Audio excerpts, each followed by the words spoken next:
Bienvenidos oyentes de Radio Sefarad a esta Identidad de Uruguay, en el que hoy volvemos a recibir, tras unas cuantas semanas sin tenerlo por aquí en los micrófonos, a Maximiliano Diel. Bienvenido. ¿Qué tal, Ale? Muchas gracias. Bueno, Maximiliano, hoy nos vas a hablar de George Steiner. Falleció recientemente. Tenemos muchas referencias de este autor, pero queremos que amplíes su espectro y de paso hacer un homenaje a posteriori, dado que ha sido muy reciente, a principios de este mes de febrero. Grabamos hoy 11 de febrero de este mismo mes. Exactamente. Falleció ya muy viejo y bueno, en distintos medios se le han rendido distintos tributos porque bueno, fue un intelectual que tenía características de otra época, por decirlo así. Hay quien lo compara con un maestro renacentista, en el sentido de que Steiner prácticamente no dejó campo del saber sin transitar. Él era un políglota, hablaba fluidamente 4 lenguas: alemán por parte de su padre, francés porque nació en París, inglés porque se fue a estudiar a Estados Unidos debido a la Segunda Guerra Mundial, e italiano porque posteriormente fue profesor 20 años en la Universidad de Génova. Él le dedica mucho en sus escritos al tema de las lenguas y las traducciones. Uno de sus libros más famosos se llama Después de Babel y habla sobre las traducciones. Él dice que su vida la ha regido por el principio de Goethe, que decía que uno solo conoce su propia lengua cuando conoce otras lenguas. En ese sentido, él también hace tiene una teoría sumamente interesante.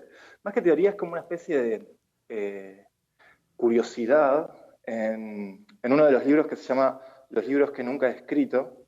Él ahí dedica muchos capítulos justamente a temas que le hubiese gustado explorar. Y él es alguien que tiene el peculiar privilegio de haber amado en distintas lenguas. Entonces él viene a plantear una teoría de que el eros y el lenguaje están íntimamente relacionados, e incluso en el libro que yo mencionaba antes, en Después de Babel, él plantea una analogía entre la traducción simultánea y un orgasmo, por ejemplo. Entonces era alguien que estaba muy concernido por la cuestión de las lenguas, estaba muy concernido por la cuestión también del Holocausto y de cómo la vida cultural europea se vio sacudida por el Holocausto. Él tiene algunas citas, ahora mismo voy a leer una que me parece espectacular, que la saco de Lenguaje y Silencio, y él dice lo siguiente. Él dice: nosotros llegamos después. Sabemos que un hombre puede leer a Goethe o a Rilke por la noche, puede tocar a Bach o a Schubert e ir por la mañana a su trabajo en Auschwitz. Decir que los lee sin entenderlos o que tiene mal oído es una cretinez. ¿Cuáles son los nexos, hasta ahora apenas conocidos, entre las pautas intelectuales, psicológicas del alto saber literario y las tentaciones de lo inhumano? Es decir, él se hace esta pregunta tan manida, ¿no? Una pregunta que se ha disparado muchas veces, que es: ¿cómo la alta cultura puede permitir esos estados de barbarie? Steiner, con mucha lucidez, llega a articular la idea de que la verdadera cultura... Perdón, para aclarar, para contextualizar, él siempre fue amante de los clásicos, gran apasionado de los clásicos, que de hecho él hacia el final de su vida se pregunta si justamente por entronar tanto a los clásicos, desde la Ilíada a Dante, pasando por Keats, por entronar tanto a los clásicos, si no se habrá perdido de otras formas de arte. Él dice que Shakespeare en el siglo XX estaría haciendo guiones de películas, no obras de teatro. Pero bueno, por eso a él se lo ha acusado de elitista, Y él en un momento, con muchas lucidez, dice que la cultura nos tiene que hacer más sensibles al dolor. La cultura no nos tiene que dejar en una especie de torre de marfil aislada de la pasión humana. Y sin embargo, una y otra vez vuelve sobre la idea de Europa, sobre la idea de que si sería posible que salga un Bach o un Beethoven de un país como, perdón, un país como Jamaica o de África del Sur. Él realmente está concernido por cómo Europa ha generado toda esta producción cultural, ¿no? Y Además, por si no eso me es que, equivoco, Maxi tiene también, ¿no?, un libro que se titula precisamente así, La idea de Europa. exactamente, la idea de Europa, que es una idea en la cual él insiste, él en otro libro que se llama Errata, que es como una autobiografía, él plantea la idea de que cuando terminó la Segunda Guerra Mundial, su padre le insiste a que vuelva a Europa, porque dice que si los judíos dejan Europa, los nazis habrían ganado. Y esas palabras que le dijo su padre cuando él era joven, recién graduado, lo conmovieron, ¿no? Le tocaron una fibra íntima y por eso apostó a la reconstrucción de Europa después de la Segunda Guerra Mundial. Él es muy conocido por ser crítico literario, literatura comparada. Él hace una literatura comparada más bien desde la generalización, y esto le ha generado justamente muchos detractores, en el sentido de que él no hila fino, él tira nombres y hace comparaciones muy gruesas, y eso muchas veces genera un poco de como la apariencia de erudición, pero que otros colegas suyos como que no se la perdonaban eso. De todos modos, él es muy crítico con la posición del crítico, valga la redundancia, ¿no? Voy a leer una cita. Al mirar atrás, el crítico ve la sombra de un eunuco. ¿Quién sería crítico si pudiera ser escritor? ¿Quién se preocuparía de calar al máximo en Dostoyevsky si pudiera forjar 1 centímetro de los Karamazov? Toda gran escritura brota del duro deseo de durar, que eso es una cita de Paul Eluard, la despiadada artimaña del espíritu contra la muerte, la esperanza de sobrepasar al tiempo con la fuerza de la creación. Es decir, él lo que viene a plantear es que el crítico siempre es alguien de segunda mano, alguien que tiene que señalar la literatura, tiene que ensalzarla, tiene que valorarla, pero que cualquier crítico en realidad es un escritor frustrado. Es un crítico de la propia crítica, pero en este caso él también puede, no sé, o podemos nosotros decir que presuma de ser escritor también. Bueno, sí. No se queda en la mera crítica. No. Él ha tenido algunas novelitas, algunos cuentos, pero bueno, él recientemente en una entrevista póstuma publicada en El País, el título justamente era "Me faltó el valor para crear". Sí, que precisamente pedía, ¿no?, a un amigo que se publicase, ¿no?, que pidiera al amigo que se publicase el día después de su fallecimiento. Exactamente. Y una de las cosas que más se arrepiente es, justamente a pesar de haber tenido estas publicaciones esporádicas, ¿no?, sobre novela y literatura, él no se sentía un escritor, él era más bien un ensayista, un crítico, alguien que habla de otros todo el tiempo. Y en ese sentido, él también, para muchos, es un conservador de primera mano, no solo en el sentido de todo el tiempo estar realzando a los clásicos, sino que, digamos que los grandes movimientos de la segunda mitad del siglo XX en teoría literaria, que fueron el deconstruccionismo de Derrida y el postestructuralismo, él se encarnizó contra ellos. Él, siempre que podía, como que les pegaba, en el sentido de que esa especie de no hay nada fuera del texto y no hay jerarquías y nada permite comparar una cosa con otra, todo eso no es de su mundo. Él es un moderno. en el sentido fuerte de la palabra, es un moderno. Todo lo que tiene que ver con la posmodernidad, que sería el mundo que nosotros estamos viviendo, eso él siempre lo mira con recelo. Y bueno, justamente al final de su vida menciona estos detalles, ¿no? Cómo él no le dedicó al cine, no le dedicó a la música. Me estoy refiriendo a música moderna, ¿no?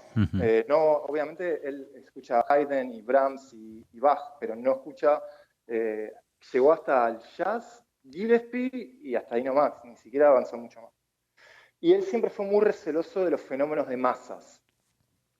Él dice que la ilusión igualitaria y populista esconde algo terrible para él, supongo que justamente por las experiencias que le tocó vivir en el siglo XX, y que él, en algún sentido, prefiere ciertas distancias, mantener ciertas reservas frente a la cultura popular, por eso decir.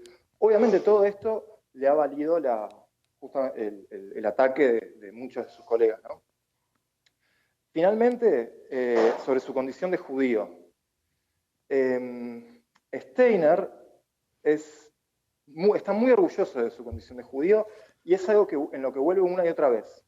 De hecho, un colega de él decía que él fue quien introdujo en los años 60 la noción de cómo el Holocausto afectó a la literatura, porque en Gran Bretaña la Segunda Guerra Mundial era la batalla de Dunkerque y la batalla británica, y ya está, el Holocausto era algo ajeno al universo semántico de los británicos, ¿no?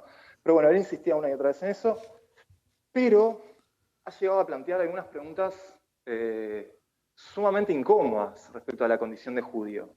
Para empezar, él compara en algún punto la condición de judío con la condición del crítico, cuando dice que tanto el judío como el crítico son extraterritoriales. Es decir, no están atados a una lengua, a una nación en específica, a unas fronteras en específicas. Es más, tiene un libro que se llama Extraterritorial, justamente donde va a defender la idea de lo que no está situado y condensado en un solo marco, por decirlo de alguna manera. Entonces, él va a plantear que lo judío, la creatividad judía, es esencialmente diaspórica. Esto va a hacer que él se distancie del sionismo, por ejemplo, y que intente justamente vivir la vida de nómade que siempre llevó, ¿no? Él vivió su vida entre Inglaterra, Alemania, Francia y Estados Unidos. Perdón, Italia, que enseñó ahí. Y con la lengua pasa algo similar, ¿no? La cantidad de lenguas que él habla también es algo muy propio de cierta época, de cierta cultura judía, por decirlo así. Y bueno, entonces él llega a plantear algunas preguntas sumamente incómodas. Por ejemplo, si ser judío pudiese implicar para otra persona, para tus hijos, pasar por una Shoah, ¿acaso sería deseable que siga habiendo judíos? Esa es una pregunta que él plantea nada menos que en el Centro Levinasiano de Estudios en Jerusalén, en una conferencia que dio en el año 2003. ¿Esto qué quiere decir? Tal como yo lo entiendo, quiere decir que él tiene cierta valentía, tiene mucha valentía para plantear justamente preguntas desde los márgenes, preguntas desde la incomodidad. Digamos que él en ese sentido comparte con Heidegger la idea de que pensar es una empresa peligrosa y que para pensar hay que estar en los márgenes. Si estás muy cómodo, si estás muy mainstream, probablemente tu capacidad de pensamiento se empobrezca. Y bueno, básicamente son algunas de las ideas. Hay muchísimas cosas para decir de él. Tiene un libro, el primer libro que leí de él que realmente me atrapó se llama Los Logócratas. Está en De Bolsillo, es un libro de artículos donde él va a ir desplegando algunas cuestiones más filosóficas sobre el lenguaje y sobre lo que implica, considerar que el lenguaje es anterior al ser humano, ¿no? Que eso es lo que sería un logócrata, y o considerar que el lenguaje es, digamos, natural al desarrollo del ser humano. La conclusión a la que llega en ese artículo es que los logócratas, el pensar que el lenguaje es anterior al ser humano, como pensaba, por ejemplo, Heidegger, la conclusión lógica a la que lleva es que hay algunos elegidos que conocen ese lenguaje primigenio, por decirlo así, ese lenguaje original, y que eso conduce a justamente una especie de elitismo espiritual y a una especie de, digamos, a una especie de jerarquía de los seres humanos. Yo lo estoy diciendo de manera muy sucinta, la argumentación es mucho más elaborada, pero sin duda creo que es un buen libro como para comenzar.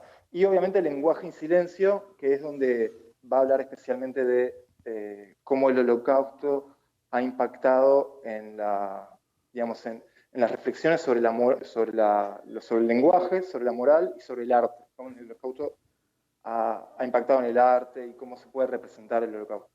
Cosa que viene a colación justamente ahora en estos días, por ejemplo, después de haber visto una película como Jojo Rabbit, ¿no? Para hacer una diagonal con algo muy actual. Muy bien, pues con esa recomendación, tanto Los Lobócratas, esa serie de artículos, como nos contaba Maximiliano, filosóficos que a él personalmente le interesan y le gustaron, como es El lenguaje y silencio, despedimos este Identidades de Uruguay. Gracias, Maximiliano, por compartir con los oyentes de Radio Sefarad toda esta visión acerca de la obra de George Steiner, que se ha acercado un poco por imperativo estos días a Radio Sefarad y a otros medios, pero que siempre es interesante acercar a intelectuales como él por razones como la que lo ha traído o por otras como su obra en este caso también. Bueno, muchísimas gracias a ustedes por el espacio, ¿vale? Un abrazo.